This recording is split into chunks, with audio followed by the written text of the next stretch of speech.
वसंत मोरे यांच्याकडून पुणे लोकसभा निवडणुकीचा अर्ज दाखल करण्यात आला। शक्ती प्रदर्शन टाळत यावेळी एकटे जात वसंत मोरेंनी आपला उमेदवारी अर्ज दाखल केलाय। वसंत मोरे यांच्यावर 3.5 कोटी रुपयांचं कर्ज आहे। निवडणूक प्रतिज्ञापत्रात मोरे यांनी याबाबतची माहिती दिली आहे। वसंत मोरे यांच्या कुटुंबियांकडे 4,16,67,364 रुपयांची मालमत्ता आहे। वसंत मोरे यांच्याकडून पुणे लोकसभा निवडणुकीचा अर्ज दाखल करण्यात आला। मात्र यावेळी इतरत्र नेत्यांसारखं शक्ती प्रदर्शन न करता शक्ती प्रदर्शन टाळत थेट एकटे जात यावेळी वसंत मोरे यांनी आपला उमेदवारी अर्ज दाखल केलेला आहे।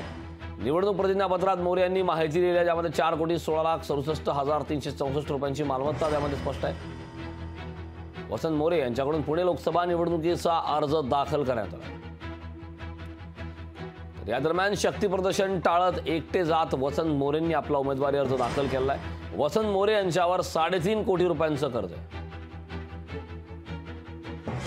पुणे लोकसभा निवडणुकीसाठी यंदा ते उमेदवार आहेत। महाराष्ट्र नवनिर्माण सेनेमधून त्यांनी बाहेर पडत वेगळा मार्ग अवलंबलाय। लोकसभा निवडणूक लढवण्यासाठी ते इच्छुक होते आणि आता त्यांनी स्वतः निवडणुकीचा अर्ज हा दाखल केला आहे। या दरम्यान शक्ती प्रदर्शन टाळत त्यांनी आपला उमेदवारी अर्ज दाखल केला आहे।